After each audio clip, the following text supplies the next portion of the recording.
Today's video is on scientific notation. What is scientific notation? It's used to write big or small numbers just a little bit more simpler. Used a lot in science. Here we have 284,000. We're going to write that in scientific notation. What you have to do is take the 284,000 and take the decimal point, which is currently right here, and move it over until we make a number between 1 and 10. So here we have 2.84 between 1 and 10. And we're going to times it by 10 to the power of how many places we moved. We moved over 1, 2, 3, 4, 5 places. So the exponent will be 5. Next problem, we're going to take 0.00000268. And what we have to do, how many zeros? 1, 2, 3, 4, 5. 1, 2, 3, 4, 5. You're going to take the decimal and move it over as many times until your answer is between 1 and 10. So 1, 2, 3, 4, 5, 6. Right here, 2.68 times 10 to the power of how many times we moved it. 1, 2, 3, 4, 5, 6. And since we moved it the other direction, it's going to be -6. Just like we talked about with negative exponents, the negative exponent does not mean our answer is negative. It means it's a very tiny number. You can practice writing in standard form or scientific notation with this practice at the bottom in these problems 1 through 6 and 7 through 10. Talk about adding and subtracting. When we add or subtract numbers in scientific notation, we have to make sure the exponents are in fact the same. If they're not the same, we're going to use the LARS method, the LARS method, to shift the decimal and then add, subtract, multiply, or divide. What LARS stands for, the L stands for left, A stands for add, and then RS stands for right, subtract. Let's show an example of where the exponents are the same first before we use the LARS method. Here, number 13, we're going to add 3.4 and 5.2 to make 8.6. And just like we do with combining like terms with variables, we leave the exponent in the 10 by itself. So it was 10 squared, 10 squared. We leave it as 10 squared. We just added these two numbers here. Let's do the next one, number 14. Here we have numbers in scientific notation that have different exponents. Here we have a 7 and a 6. But let's make them have the same exponent. I'm going to change the 1.1 to be 10 to the 7th. So here's the LARS method coming into play. Let me write that a little better first. Since we're adding, that's what the A stands for. Since we're adding from 6 to 7 to get the exponent higher, we're going to do left, the L. We're going to move our decimal place to the left that many times.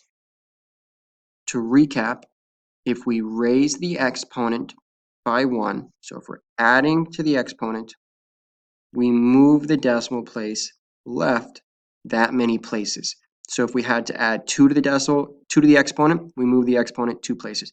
If we had to add 3 to the exponent, we move the decimal 3 places. Let me rewrite this now. 0.11. Now we can add these together to make 9.61, and we leave the exponent and the 10 by itself. Let's do an example with subtraction. Again, you always use the LARS method for adding and subtracting, multiplying, dividing to change exponents. Let's do one where we have different exponents. Let's do number 24. We have 5.3 times 10 to the 5th minus 2.7 times 10 to the 3rd. Let's add on 2 to the exponent to make it 5. But since we're adding on 2, we have to move this decimal 2 to the left. Now the number is going to be 0.027. Doing this subtraction, 5.237 times 10 to the fifth, the exponent stays the same. Let's move on to multiplication and division. In order to multiply or divide numbers in scientific notation, we're going to use the product rule or quotient rule to change the exponent. Again, we're using the Lars method to adjust the decimal and exponent in the final answer as needed. Start with number 25. With multiplying and dividing, your exponents don't need to be the same. Doing number 25, we can just simply multiply the 2.8 times the 1.9. Let me get my calculator out. That makes 5.32. And like I said, for product rule or quotient rule, we're going to add our exponents together. The 7 and the 4, just like product rule. So it's going to be times 10 to the 11th.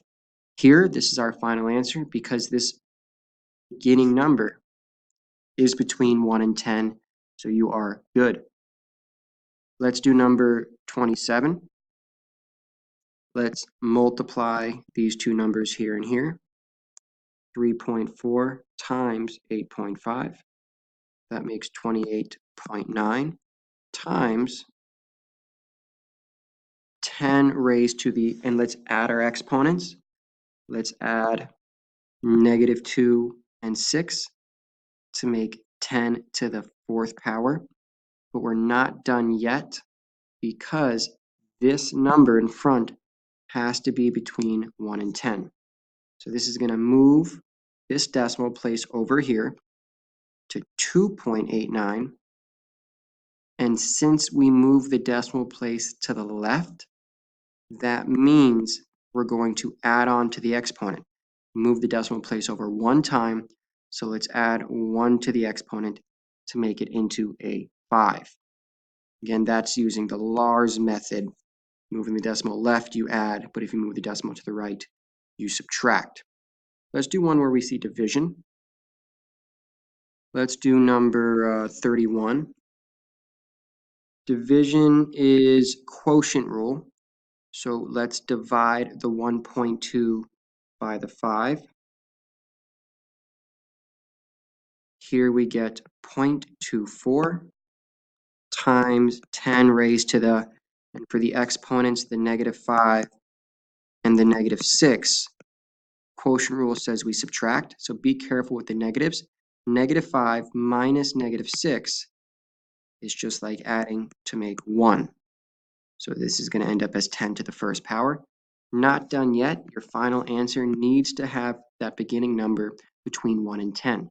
In order to do that, you have to take the decimal and move it over here. So your number is 2.4, which is between 1 and 10. And since we move the decimal to the right, looking at Lars again, since we moved it to the right, we are going to subtract. We move the decimal over 1 to the right, so we're going to subtract 1 from 1 to make 10 to the 0 power. I know, weird that we have 10 to the 0 power, but that's your answer using the Lars model there. Please write down whatever questions you have in terms of adding and subtracting using scientific notation. Remember, in those problems, the exponents had to be the same, but compared to multiplication and division of scientific notation, your exponents don't have to be the same. In this case, you just add the exponents for multiplying. You subtract the exponents for dividing. Make sure that your beginning number is always between 1 and 10. In this case, it's right here. And see everybody next time.